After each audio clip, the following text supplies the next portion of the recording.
Hello everyone, welcome back to my channel Kavya सकेरवी। यहाँ पे हम बात करेंगे BHU entrance exam MSc zoology 2020 paper solution.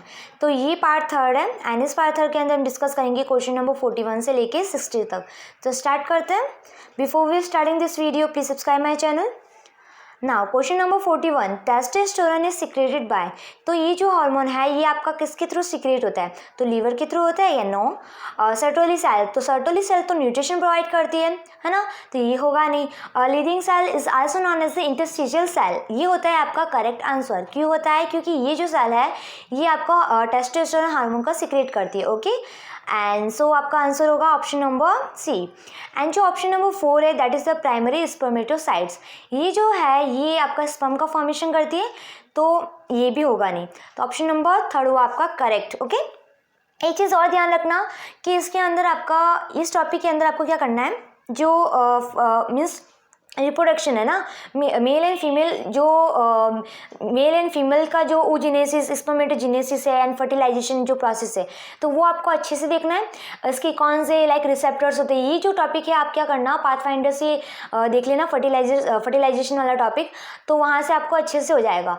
And फिर यहाँ पे जो हॉर्मोन्स आते हैं लाइक मेल के कौन से हॉर्मोन्स है, फीमेल्स के कौन से हॉर्मोन्स है, इसका प्रिकर्सर कौन है, ओके, कौन से सेल सिक्रेट करती है, तो इस टाइप की जो क्वेश्चन है लिख लेना। ये टॉपिक, इस टाइप के टॉपिक्स पे आप अच्छे से लर्न कर लेना, क्योंकि ये क्वेश्चंस एज इट इज़ आपके बार बार आते हैं। ओके, तो मीन्स आपको इस टॉपिक के ऊपर आपको एक दो क्वेश्चंस तो मिल ही जाएंगे, तो इसको आप अच्छे से कर लेना। Okay, so option number C आपका correct. The ratite bird emu is found in, तो जो ईमू है ना, ये आपका मिलता है ऑस्ट्रेलिया के अंदर, सो ऑप्शन नंबर डी होगा आपका करेक्ट। यहाँ पे ये जो पिक्चर है, ओके, इस यहाँ पे आपका दे रखा ऑस्ट्रिच, तो ईमू आपका क्या एक फ्लाइटलेस बर्ड, सॉरी रैटिट आपका क्या एक फ्लाइटलेस जो बर्ड होता है उसको हम बोलते हैं। इसकी एक चीज़ और आपको ध्यान देने वाली ये है कि लैक ऑफ कील ऑन द स्टर्नम, ये पॉइंट बहुत इंपॉर्टेंट है क्योंकि पूछा जाता है आपका ना। ओके, एंड एक चीज़ और ध्यान रखना कि जो बर्ड है ना, ये ऑस्ट्रिच है जो कि अफ्रीका के अंदर मिलता है आपको, ईमू आपके ऑस्ट्रेलिया के अंदर, ये आपको साउथ अमेरिका के अंदर है ना, क्रॉसफेरी आपको Australia and the New Guinea के अंदर, एंड द कीवी आपको न्यूजीलैंड के अंदर, ये सारे यहाँ पे मिलते हैं। तो ये एक ना एक क्वेश्चन इस टाइप का आपको मिल ही जाएगा, कोई भी एंट्रेंस एग्जाम दो। ओके, सो ये चीज़ ध्यान रखना। तो इस टाइप की पिक्चर आपको इंस्टाग्राम पे मिल जाएगी, मेरा इंस्टाग्राम अकाउंट है काव्य सकेरवी, तो वहाँ पे भी आप मुझे फॉलो कर सकते हो। ओके, तो ये भी पिक्चर है, तो यहाँ पे इस टाइप से रिप्रेजेंट कर रखा है ना। Option number 43, trinomial expression of Hardy Weinberg equilibrium for the 3 allele condition will be. अब देखो ये जो हार्डी-विंगबर्ग इक्विलिब्रियम है ना, यहाँ पे आपको क्या पूछा गया क्वेश्चन में 3 अलील्स के बारे में। ओके, तो जो पहले क्वेश्चन आ रखा था मीन्स प्रीवियस ईयर क्वेश्चन में, वहाँ पे आपको 2 अलील्स का पूछा गया था, 2 अलील्स की कंडीशन पूछी गई थी। तो 2 अलील का के बारे में अगर पूछा जाए आपको, तो आपका जो आंसर होगा D, p plus q square is equal to p square Q square plus 2pq। Okay, but यहाँ पे आपको 3 अलील्स का पूछा गया है, तो 3 अलील्स के लिए आपका फॉर्मूला होता है p plus Q plus R का whole square, P square Q square R square and 2pq 2pr and 2qr। Okay, तो ये होता है आपका फॉर्मूला। इस फॉर्मूले को अच्छे से लर्न कर लेना, यहाँ पे इस टॉपिक के ऊपर बहुत ज़्यादा क्वेश्चंस आते हैं। पहली चीज़ तो इस टॉपिक में आपको क्या प्रिपेयर करना है, तो पहली चीज़ तो ये प्रिपेयर करनी है कि ये इसकी फॉर्मूला क्या है ना, फिर इसकी न्यूमेरिकल्स एंड ये प्रिंसिपल किस किस पॉइंट के ऊपर फॉलो करता है, ये चीज़, ये 3-4 चीज़ आपको अच्छे से पता होनी चाहिए। ओके, सो करेक्ट आंसर है आपका ऑप्शन नंबर थर्ड। फिर आता है आपका question number 44, the cell wall in the archaea is made up of. अब देखो ये जो आपके आर्किया की जो सेल वॉल है ना, ये जो सेल वॉल है इसके बारे में काफ़ी ज़्यादा पूछा जाता है। मीन्स कोई भी एक तो आर्किया की कॉमन कैरेक्टर आपको पता होना चाहिए। ओके, एंड ये भी पता होना चाहिए कि जो बैक्टीरिया होता है मीन्स सबकी सेल वॉल के बारे में पता होना चाहिए कि जो ऑर्गेनिजम्स है ना। तो ऑप्शन नंबर फर्स्ट है आपका पेप्टिडोग्लाइकेन, तो ये तो आपकी बैक्टीरिया के अंदर बैक्टीरिया की सेल वॉल है, आर्किया की तो है नहीं, सो ये तो हो गया इनकरेक्ट।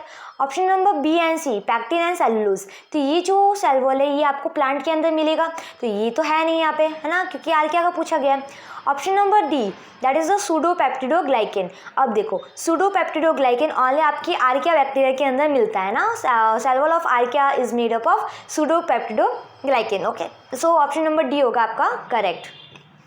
तो कहीं कहीं आपको क्या करना है कि इनिबिटर के नाम भी पूछ लिया जाता है, लाइक आपको ये पूछा जाता है कि ये जो पेनिसिलियम है बैक्टीरिया की किस पार्ट को लाइक इनिबिट करती है, ये वाली पेनिसिलियम है ये किसको इनिबिट करती है ना, सॉरी ये टैबलेट, ओके, एंटीबायोटिक, तो आपको ये पता होना चाहिए कौन सी एंटीबायोटिक बैक्टीरिया के अंदर कौन से पार्ट को इनिबिट करती है, ओके, एंड कौन सी एंटीबायोटिक कौन सी ऑर्गेनिजम्स की क्या चीज़ें लाइक इनिबिट करती है, तो आपको ये सारा पता होना चाहिए इनिबिटर के बारे में। Okay, so option number D होगा आपका correct. Now question number 45, again repetitive question है, ये भी क्वेश्चन रिपीटेटिव है ऐसे। 45 में क्या दे रखा है, what kind of aneuploidy gametes will be generated if non destruction occur at first division of meiosis. Okay, तो यहाँ पे क्वेश्चन में क्या दे रखा है, फर्स्ट डिवीजन ऑफ मियोसिस, तो ध्यान रखना जो नॉन डिस्ट्रक्शन वाली कंडीशन है वो आपकी meiosis first and meiosis second दोनों के अंदर मिल सकती है। अगर मियोसिस फर्स्ट के अंदर आपको ये कंडीशन मिले, इसका मतलब क्या हुआ, इसका मतलब ये हुआ कि जो फर्स्ट डिवीजन है उसके अंदर जो होमोलोगस क्रोमोसोम है उसका सेपरेशन नहीं हुआ। अगर ये मियोसिस सेकेंड के अंदर मिले आपको, अगर मियोसिस सेकेंड के अंदर मिले इसका मतलब है कि जो क्रोमेटिड है उसका सेपरेशन नहीं हुआ। ओके, तो ये चीज़ आप ध्यान रखना। अगर मियोसिस फर्स्ट के अंदर ये कंडीशन होती है लाइक ये रहा, होमोलोगस क्रोमोसोम सेपरेट नहीं हुआ, फिर भी डिवीजन हो गया यहाँ पे ऐसे, तो ये ऐसे अलग हो गया, ये ऐसे अलग हो गया, फिर यहाँ पे डिवीजन ऐसे हो गया, तो यहाँ पे कुल मिला के क्या हुआ कि जो एन यहाँ पे जाना था वो एन यहाँ पे इस वाले सेल में चला गया ना, यहाँ पे जाना था तो यहाँ पे चला गया, तो यहाँ पे चला गया, इसका मतलब क्या हुआ, यहाँ पे एक एन एक्स्ट्रा हो गया, n+1 हो गया, यहाँ पे नहीं गया, इसका मतलब एक एन कम हो गया, n-1। तो ये आपको दो कंडीशन देखने को दो कंडीशन देखने को आपको मिलेगी। ओके, इस टाइप में नॉर्मल में एन क्या होता है, नॉर्मल में तो आपको पता है डिवीजन होता है फर्स्ट, फिर मियोसिस सेकंड, फिर लास्ट में जो गैमेट्स बनते हैं वो एन होते हैं, बट मियोसिस फर्स्ट कंडीशन के अंदर नॉन डिस्जंक्शन हो गया तो आपको n+1 एंड n- दोनों कंडीशन मिल जाएगी। अगर मियोसिस सेकंड हुआ तो इसके अंदर आपको मिलेगा तीन condition, n+1 n-1 and n, तो ये चीज़ आप ध्यान रखना। तो क्वेश्चन में क्या दे रखा है, व्हाट काइंड मतलब बहुत कितने टाइप के, तो ये आपको दो कंडीशन देखने को मिलेगी। सो ऑप्शन नंबर सी होगा आपका correct. Now question number 46, the dichotomous key is use to, तो ये क्वेश्चन भी again same as it is repetitive है। तो मैंने आपको बताया था कि ये जो डाइकोटोमस की होती है वो आपको किसी ऑर्गेनिज्म को आइडेंटिफाई करने के लिए होती है। कुछ नहीं, एक बुक होती है, ओके, उस बुक के अंदर आपको सारे लाइक फाइलम से लेके स्पीसीज जीनस तक उसके सारे कैरेक्टर होते हैं। ओके, तो आपको यहाँ पे ऐसे पता लगाना होगा कि हाँ ये कैरेक्टर है, इसका मतलब ये फाइलम कॉर्डेट्स इन कौन सी लाइक इंसेक्टा से बिलोंग करता है, फिर इंसेक्टा के अंदर कौन सी जीनस है, कौन सी क्या है, उससे बिलोंग करता है। तो ऐसे छोटे छोटे कैरेक्टर देख के हम आगे आगे मूव करते रहते हैं, फिर हमें पता चलता है कि अच्छा इसका ये होगा, है ना। सो ये आपका डाइकोटोमस की होती है, एक बुक होती है नॉर्मल।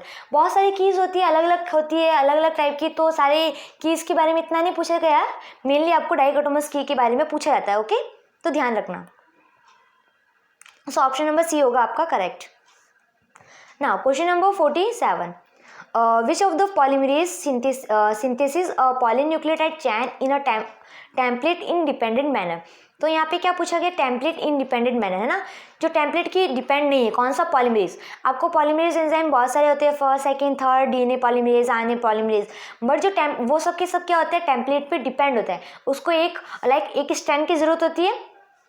पॉलीमरेज क्या करता है, न्यूक्लियोटाइड का एडिशन करता है, कैसे, उसकी कॉम्प्लीमेंट्री ना, उसको देख के उसके ऑपोजिट न्यूक्लियोटाइड का एडिशन करता है। बट सोचो तो यहाँ पे टेम्पलेट इंडिपेंडेंट मीन्स यहाँ पे कोई भी टेम्पलेट नहीं है, तो इस कंडीशन में आपको जो दो एंजाइम होते हैं, एक होता है आपका जो पॉलीमरेज के एक्सेप्शन है, that is a A polymerase, and दूसरा है आपका टर्मिनल ट्रांसफरेज। जो टर्मिनल ट्रांसफरेज है वो क्या करता है कि जो डीएनए मॉलिक्यूल्स है उसके ऊपर 3' पे ऊपर न्यूक्लियोटाइड का एडिशन करता है। ओके, बट जो ए पॉलीमरेज है वो क्या करता है, वो है आपका ए पॉलीमरेज, जो कि क्या करता है, आरएनए लाइक ये आपका डीएनए से एमआरएनए बन गया, एमआरएनए पे ए टेल बाइंड करानी है ना, तो इस कंडीशन में ये जो ऐड करता है वो करता है ए पॉलीमरेज। ओके, तो आरएनए मॉलिक्यूल्स में पॉली ए टेल का फॉर्मेशन करता है। सो आपका देखो टर्मिनल ट्रांसफरेज कहीं है क्या, नहीं है, तो आपका आंसर क्या होगा, poly A polymerase, that is option number A. बाकी सबके सब आपका ये DNA polymerase third, RNA polymerase, DNA polymerase first, ये सब के सब टेम्पलेट डिपेंडेंट मैनर में। Okay, now question number 48, which of the following is a vertebrate organism. तो वर्टिब्रेट कौन सा ना, पहला ऑप्शन है आपका कर्टल फिश, ये आपका मैराइन मॉलस्क है, फिश नहीं है। ओके, क्राई फिश, ये आपका फ्रेश वाटर क्रस्टेशियन है, अगेन फिश नहीं है। डेविल फिश, ये इसको ऑक्टोपस को हम डेविल फिश बोलते हैं। सो ग्लो फिश, ये आपका है असली में फिश, यानी ये आपका वर्टिब्रेट ऑर्गेनिज्म है। यहाँ पे क्वेश्चन में क्या पूछा गया, वर्टिब्रेट कौन सा है ना, सो ऑप्शन नंबर सी होगा आपका करेक्ट।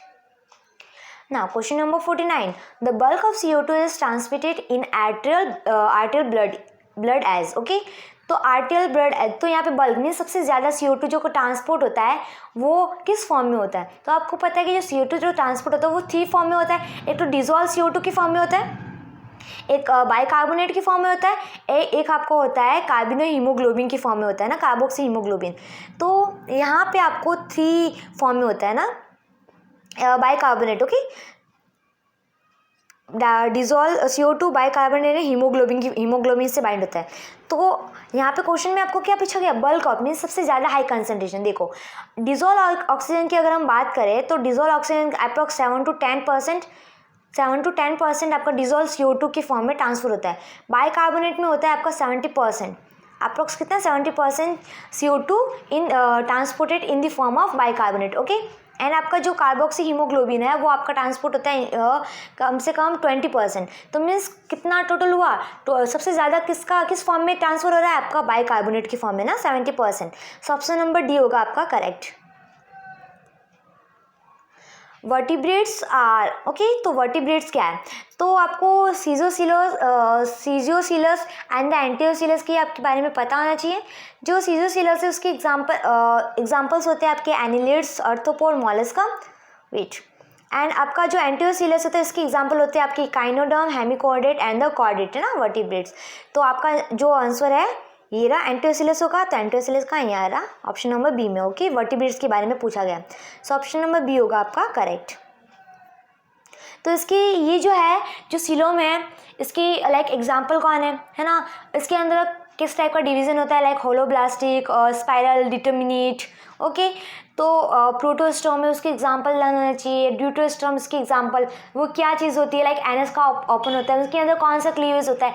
तो इन सब के बारे में जो डेवलपमेंट के अंदर आपको बस कुछ नहीं करना है, ये जो क्लीवेज वाला पैटर्न है, गैस्ट्रुलेशन वाला टॉपिक है एंड द फर्टिलाइजेशन वाला टॉपिक है। Okay, sea urchin and human दोनों के फर्टिलाइजेशन वाला टॉपिक आपको पता होना चाहिए। तो बस इतना सा आपको, एंड जो एग होता है ना, एग की लाइक जो एग है जो कौन से उसकी 3 पार्ट्स है वो कौन से फंक्शन करते हैं वो सारा एक बार आप अच्छे से देख लेना। तो ये सारा आपका डेवलपमेंटल बायोलॉजी के अंदर पूछा जाता है।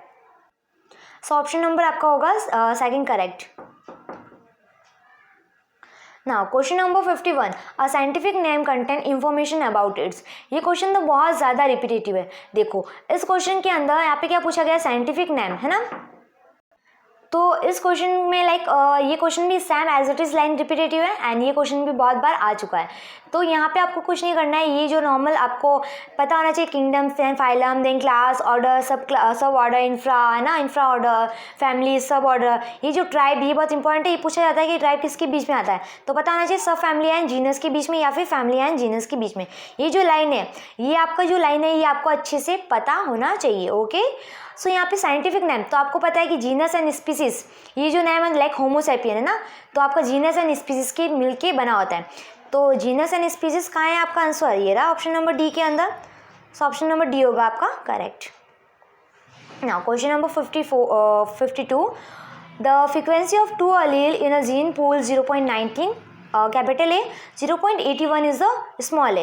Assume that the population in the Hardy-Wimber equilibrium, the percentage of the heterozygous individual. आपको किसकी परसेंटेज पूछा गया, heterozygous मीन्स इसका परसेंटेज पूछा गया एंड द रिसेसिव मीन्स इसका परसेंटेज पूछा गया है, इंडिविजुअल इन द पॉपुलेशन के अंदर। ओके, तो टोटल पॉपुलेशन आप 100% मानेंगे, उसके अंदर से आपको हेट्रोजाइगस एंड द होमोजाइगस दोनों को निकालना, होमो में भी रिसेसिव होमोजाइगस है ना।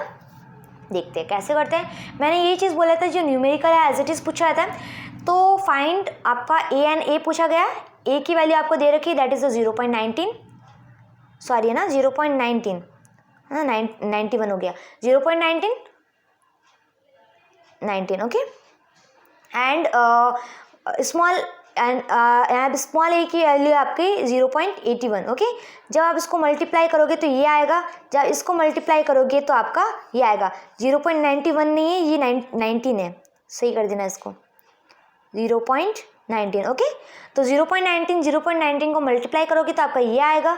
फिर उसको जब आप ये वैल्यू आएगी ओके। फिर उसको परसेंटेज में कैलकुलेट, कोई चीज़ को परसेंटेज में कैलकुलेट कैसे करेंगे, इसको अपॉन 100 कर लेंगे। ये देखो अपॉन 100 किया तो आपका आएगा 65.6 आएगा। तो अगर 5 से ऊपर होता है तो आपको पता है नेक्स्ट परसेंटेज में आ जाता है, मीन्स 66% हो गया okay. Small A capital A का निकालेंगे जब 3.6 निकलेगा ओके। तो टोटल होमोजाइगस पॉपुलेशन क्या करेंगे 65.6 एंड 3.61, जिसको सॉल्व करेंगे तो आपका आएगा 69.21 ओके। तो हेट्रोजाइगस का निकालना है तो होमोजाइगस में से आप 100 में से आप अगर होमोजाइगस माइनस कर लोगे तो आपका हेट्रोजाइगस आपका मिल जाएगा। तो वही चीज़ है, देखो हेट्रोजाइगस 100 माइनस 6.9 टू 2.21 करोगे तो 30.7, तो 30.7 आप देखो 30.7 मीन्स ये क्या है 5 से ऊपर है, इसका मतलब हम 31% मान सकते हैं ओके।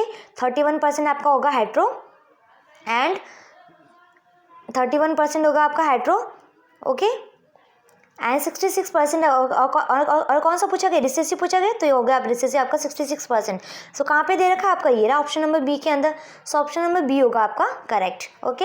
इस क्वेश्चन के अंदर ये करेक्ट कर लेना, कुछ नहीं है, ये 91 लिख लिया गलती से 0.19 है ओके।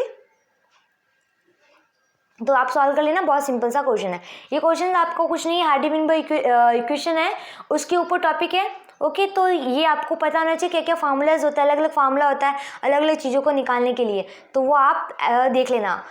ये जो टॉपिक है आप पाथफाइंडर से अच्छे से पढ़ सकते हो ना। Question number 53, centrum prezygous pre and post zygapophysis transverse process are the part of. तो ये अगेन क्वेश्चन रिपीटेटिव है। मैंने आपको बोला था जो बॉन्स है ना, लाइक फ्रॉग की बॉन हुआ, तो रैबिट की बॉन हुई, बर्ड्स में वैसे बर्ड्स की बॉन्स ओके, तो फाउल की बॉन है ना।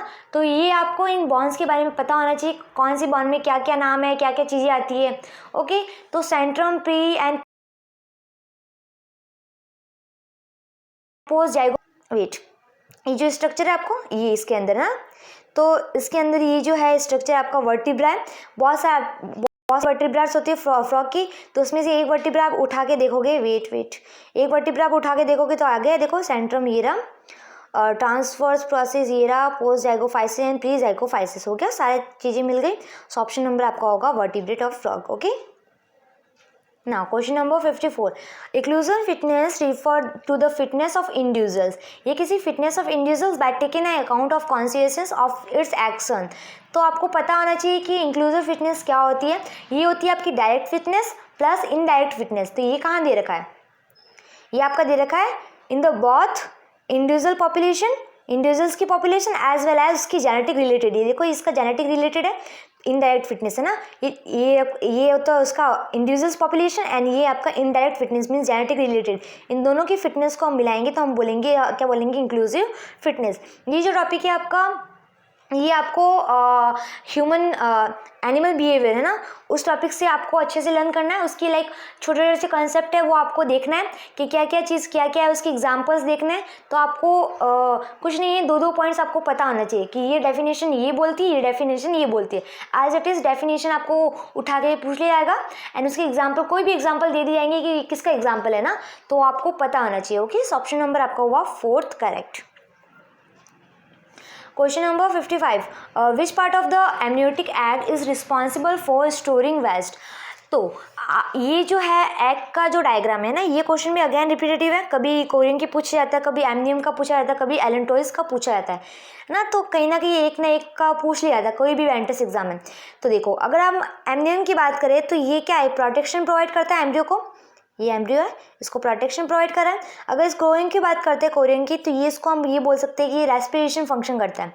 अगर हम एलेंटोइस की बात करते हैं तो हम बोल सकते हैं ये क्या है, ये एक एक्स्ट्रा एम्ब्रियोनिक किडनी है। मीन्स ये क्या करता है, वेस्ट का storage as well as creation का फंक्शन करता है। ओके, तो storing waste allantois, allantois is the correct answer, that is the option number 3rd। तो ये चीज़ आप ध्यान रखना। Okay, now question number 56, again repetitive questions. देखो कितने रिपीटेटिव क्वेश्चंस आते हैं, तभी तो बोलते हैं कि लास्ट ईयर के पेपर अच्छे से सॉल्व कर लो। Question number 56, if the one of the viewing object under a light microscope, अगर मैं किसी ऑब्जेक्ट को देखूँ in a blue light, okay, blue light की जो वेवलेंथ है that is the 450 nanometer, using the simple high power lens whose the numerical aperture is 0.94। देखो wavelength आपको दे रखी है, न्यूमेरिकल एपर्चर आपको दे रखा है, what will be the limit of resolution of the microscope. तो आपको माइक्रोस्कोप की लिमिट ऑफ रेजोल्यूशन पूछा गया है। तो ये क्वेश्चन रिपीटेटिव सैंपल्स का फॉर्मूला आपको पता होना चाहिए, D is equal to 0.61 lambda upon small n sine alpha. Okay, इसको हम क्या बोल सकते हैं, स्मॉल एन साइन अल्फा को इसको हम बोल सकते हैं न्यूमेरिकल एपर्चर। ओके, तो देखो न्यूमेरिकल एपर्चर की वैल्यू ये रहा, कितना दे रखा है 0.94। वेवलेंथ कितनी दे रखी है, वेवलेंथ आपका 450, कुछ नहीं वैल्यूज को पुट करना है। देखो क्वेश्चन में 0.61 ओके इंटू लैम्बडा 450, तो कर दे यहाँ पे 0.61 लैम्बडा 450।